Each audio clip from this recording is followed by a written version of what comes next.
Hello, welcome to today's episode of Juicing the Numbers, what was once a statistics and sports podcast. I am your host, Joshua Tracy. And I'm Corwin Eller. So if you are a living, conscious human being, then you know that all of sports, all of them, every single one of them, except I think maybe the PGA, is canceled. The NBA season has been suspended. The NHL season has been suspended. The MLB season has been suspended.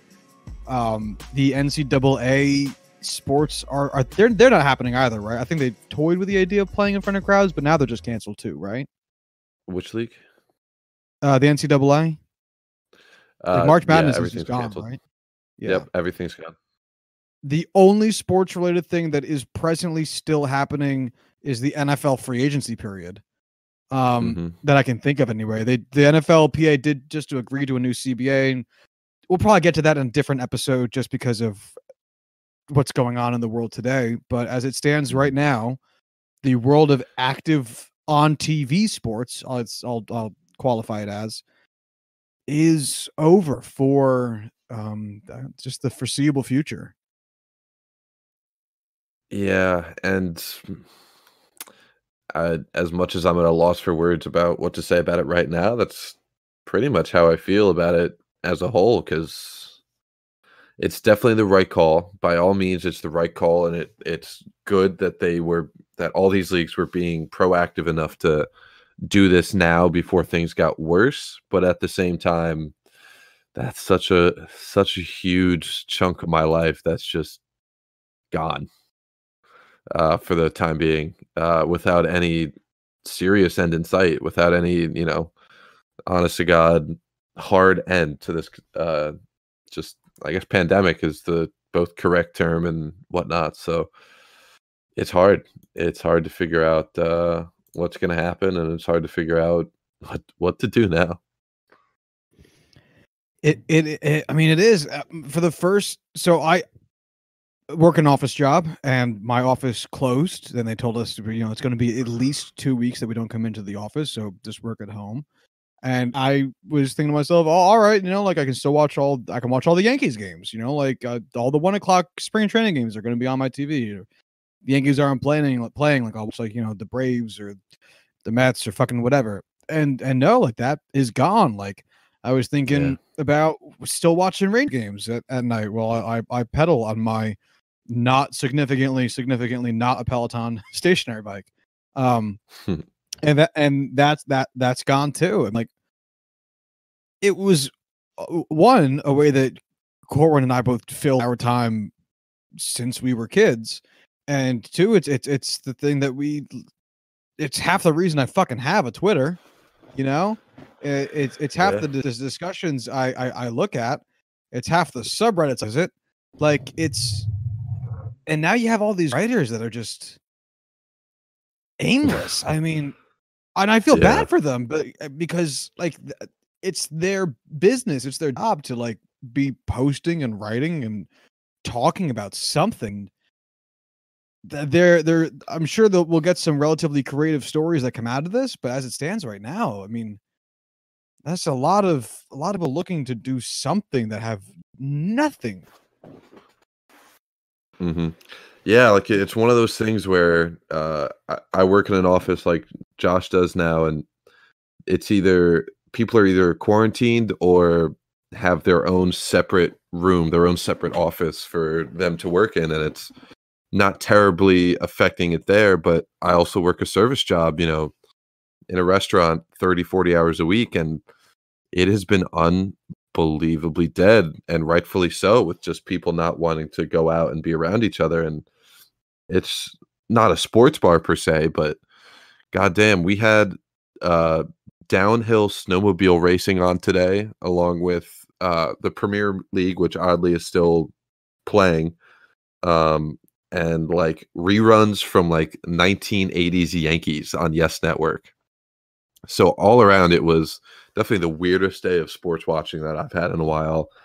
And you're right, like with so many people without any incredibly meaningful topics to write about, sports reporters online, oh my God, it's just been all over the place with what they're either reporting on how, COVID-19 is affecting the sports directly, or just whatever they can pull out of their hat to figure it out.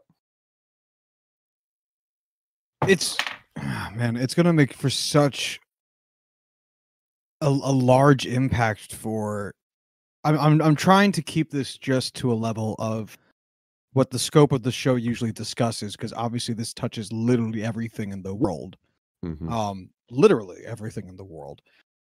And I mentioned in passing things like, how do you handle season ticket holders? How do you do this? How do you do that? But like, I mean, can you imagine a world where come September, football is back? Football started as normal. Baseball is only, I don't know, 80 games into the season, 90 games into the season. Fuck, 100 games in the season. There's still 60 games left.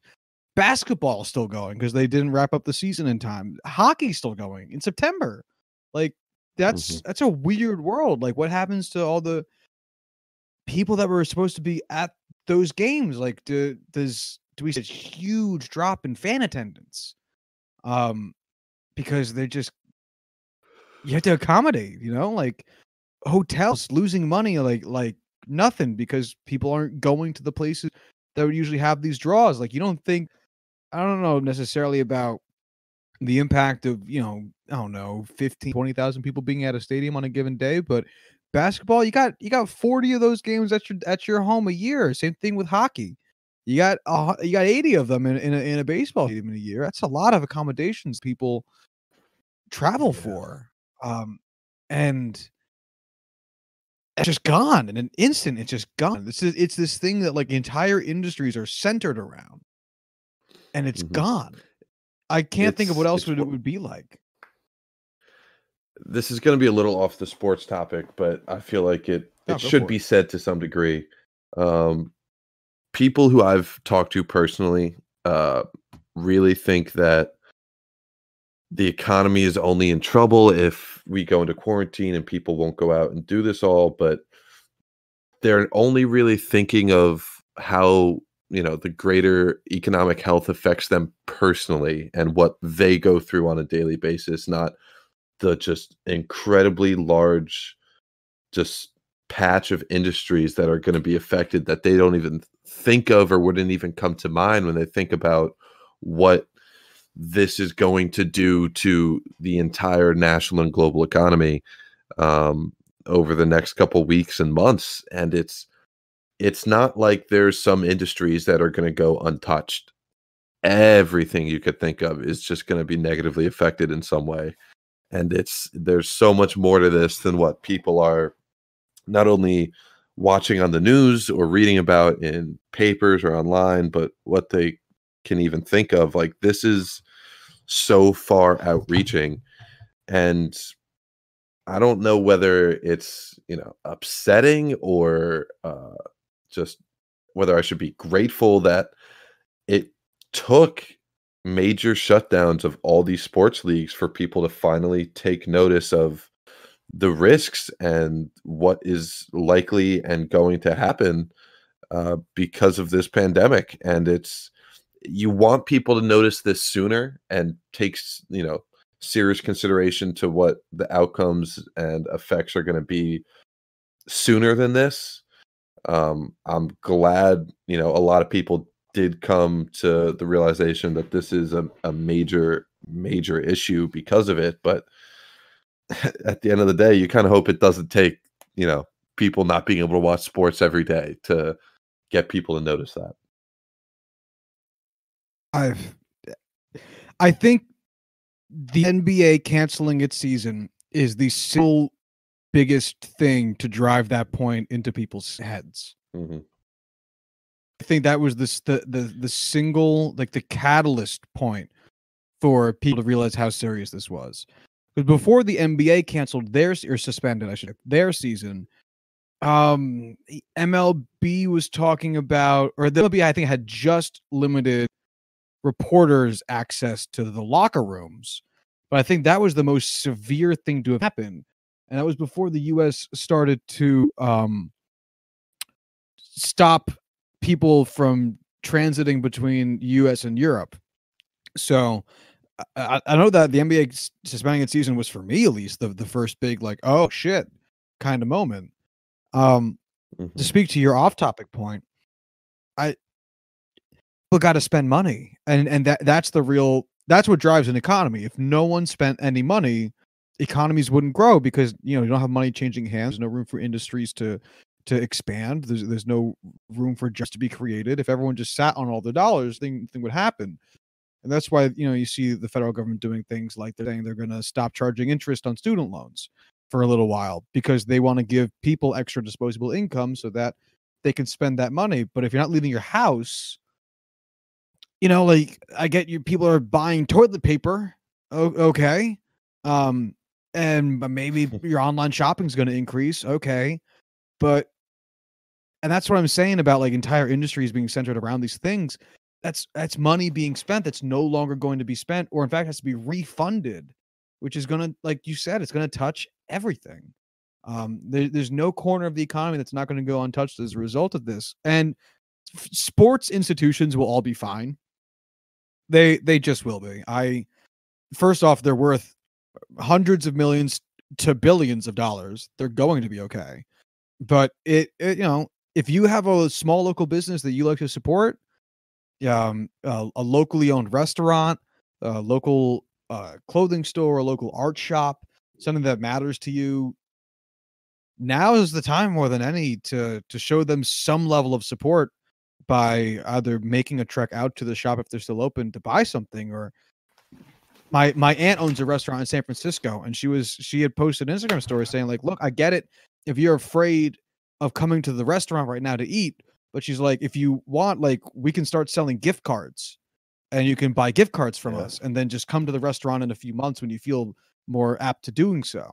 And like that is a good option too, because without it, like I got a friend that owns a jujitsu studio, and he was like, look, I get that you don't want to come here right now, and I get that we close classes right now, but like please don't cancel your membership. Like, this is how I eat, this is how I live.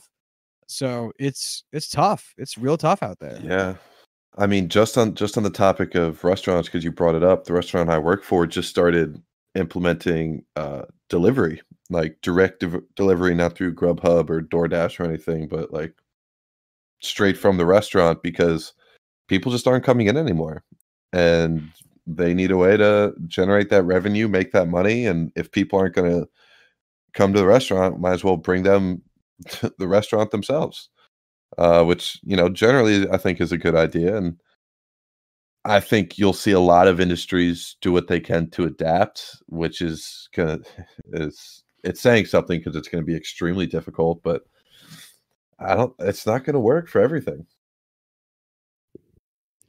No, and it's gonna be it's gonna be a war of attrition between how long this takes to be resolved and how long people's finances will last. And I'm really hoping that other things follow suit with the federal government canceling student loan interest for a little while, like maybe utility forgiveness, things of that nature to help families get by. Luckily, we're not in the dead of winter, because that would have been Oh a my god. horrifying scenario.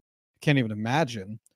Um, but it's hopefully when China's back to normal, um, and the US can start importing goods at a regular pace again, that will help things out with the economics of it all, but it's going to be a wait. And that's one of the reasons why I'm saying I wonder what it's going to be like when sports comes back online, because you know, if you were a guy who went to Devils games, New Jersey Devils games, and you just had to drain your bank account to stay afloat, and you don't have money for Devils games anymore, you're not going to Devils games. Like that's that.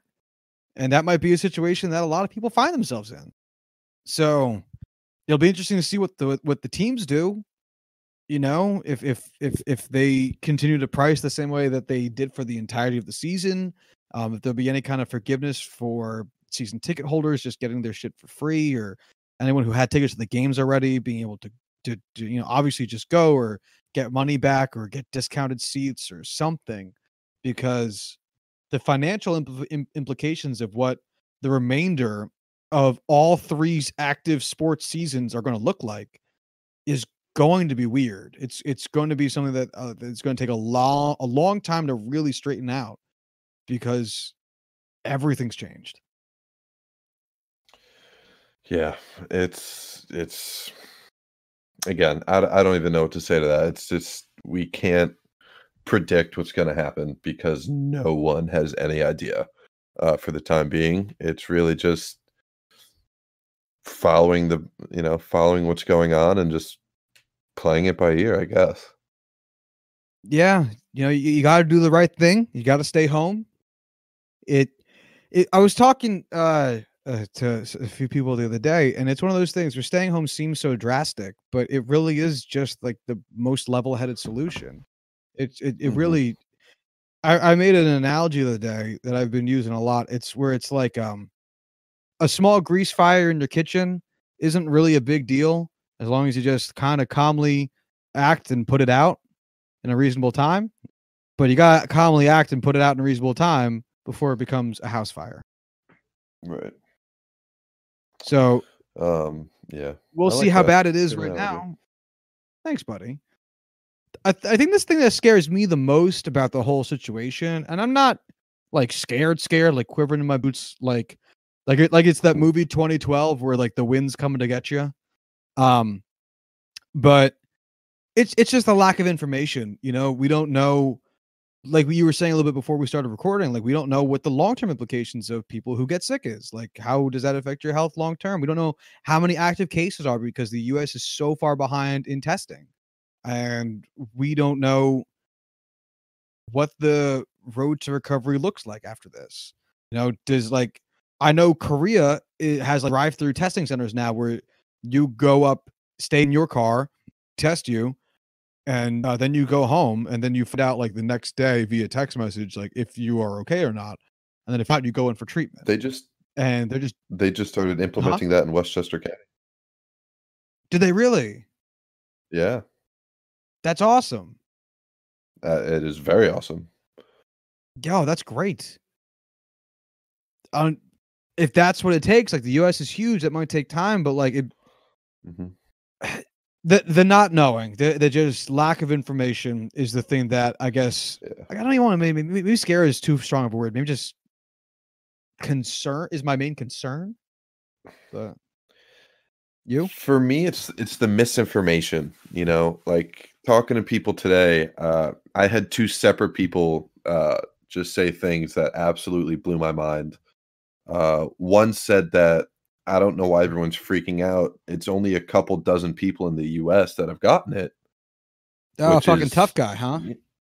yeah, also couple thousand lower than what it actually is, but sure, whatever. Um, and then the other said that this is nowhere near as scared as, their fear for this was nowhere near what it was for 2012 because, at least the Mayans knew what they were talking about. What? I still don't know if he was joking. They were joking. Sorry, it could have been a woman. I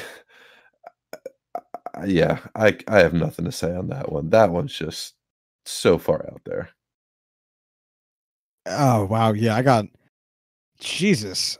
I thought you were gonna say at least it's not nearly as bad as the SARS outbreak was, and the Mayans didn't know shit.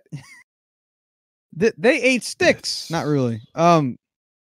That's amazing. Wow. Wheesh.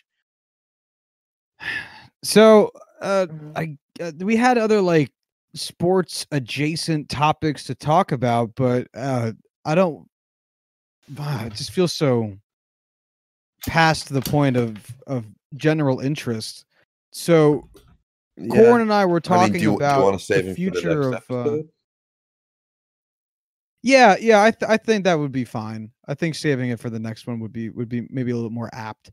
Um, but Okay. so Corn and I were talking about what to do for the future because we talk about sports in part previous events and statistics, but also current events. And because there are no current events for the near future, we're deciding between the idea of trying to maintain the twice a week schedule or listening it up to once a week, depending on how much content we can come up with on the fly, kind of as we go throughout the course of the week. So we don't know what that looks like yet. It might end up being a once a week show where we maintain the stats episode and just, do the standard thing where we deep dive into stats, or at least find a stats related subject to discuss. And just not have a Monday episode for at least a few weeks, or we'll try to do something sports topic related for the Monday episode that just isn't current events, but that's at least where we're at, right? Yeah. Yeah. I feel like it's going to end up being one of those things that we're going to try and do as much as we can, but it's going to be, it might even just be like tough to find current things to talk about. Yeah, and also like it might be a twice a week show where the episodes are just shorter, like today's is. Yeah. Very true. We'll figure it out. I guess we can close on this thought. Is Rudy Gobert ever going to play basketball again? I think he's definitely going to play basketball again. I think people are going to start to fucking hate him. Like, there are going to be some people that just don't care too much. It is what it is. But I think there's definitely going to be some people that are going to heckle and just berate that man at every game he plays for a long time. I'm kind of wondering if he's going to be in the league because his teammates are pissed. He infected 2 of his teammates. Yeah. At least right now? I think 2. Like, I know for a fact 1, but 2 wouldn't surprise me. I think it was 2, but I don't remember. There's been a lot of talk about, this is the subject, so a lot of it kind of blends together in my mind. But at least 1, I think 2 of his teammates, and apparently from rumblings of reporters who covered the team saying his team fucking is furious because he's been so blasé about everything. I really, really wonder if the NBA as a league doesn't step in and levy a heavy suspension on him as a result of this, because I don't know they how showed you the can willingness do to that. suspend their season. You don't think so? I mean, how can you suspend a guy for getting sick? Like, I get at the time him touching all those microphones was meant to be a joke, and obviously that's so much more serious looking back. Hindsight's 2020. I get where he was coming from, trying to lighten the mood and trying to play it up for laughs. I also get him not realizing the extent of the issue and not being able to fully grasp how problematic that action was. But I don't know how you can suspend a guy for really just getting sick at the end of the day. Well, I do often have the hotter take than you, and you usually have the more level-headed opinion. So there's a very, very strong chance that you are the one who comes out right on this. I don't have a super strong opinion either way. I think it'd be pretty fucking funny if they did, and I'm all for that practical joke effect. I'm also wondering though, because like the NBA is tries to be so proactive with things that go on in the world, including their response time to this pandemic, that I wonder how their sensitive nature, which I don't use to be pejorative, but just I think they are a sensitive league, sensitive to things that happen in the world and to people's beliefs and actions. How that will translate to this, because you're right, he has done nothing wrong but gets sick in a sense, but I don't know. It's weird. It's just weird. I don't know. I don't know. I don't know. You got anything else to say? I think the simplest solution is to just fire him into the sun. Fire him into the Phoenix Suns? As long as Devin Booker doesn't get sick, we're good. All right, fair enough. All right. Well, we'll have a Thursday show, so I guess keep on the lookout for that. Stay indoors. Follow the Twitter. It's @ChoosingPod. if you're bored, send us emails at juicethenumbers@gmail.com. Don't leave your fucking house. Yeah. Just don't do it. Please. If you don't like being home, it's your fault. Don't leave your fucking house. Stay home as much. Please. Please, for us. Yeah. Well, yeah. Until Thursday, y'all have a good one. Bye.